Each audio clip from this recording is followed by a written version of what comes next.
અમરેલી જિલ્લાના રાજુલા શહેરના જાહેર માર્ગો ઉપર આવેલ મંદિરો ઉપર ડિમોલેશનની હિલચાલને લઈ હિન્દુ ધર્મના લોકોમાં રોષની લાગણી ફેલાઈ ગઈ હતી।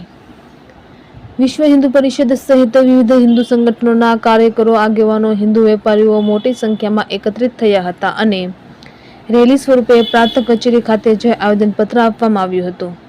જો દબાણ દૂર કરવા માટે મંદિરો તોડવામાં આવશે તો વધુ આક્રોશ ફાટી નીકળશે તેવી શક્યતા રહે છે। રાજુલા પોલીસે પ્રાંત કચેરીએ દોડી ગઈ હતી અને બંદોબસ્ત ગોઠવાયો હતો। વિશ્વ હિન્દુ પરિષદ સહિત વિવિધ હિન્દુ ધર્મ સંગઠનના વેપારીઓ દ્વારા જણાવવામાં આવેલ છે કે જો ડિમોલેશનની કામગીરી અટકાવવાની માંગ કરી અને જો ડિમોલેશનની કામગીરી નહીં અટકે તો અચોક્કસ મુદત સુધી શહેર બંધ રાખી ઉપવાસ કરવાની ચીમકી ઉચ્ચારી હતી।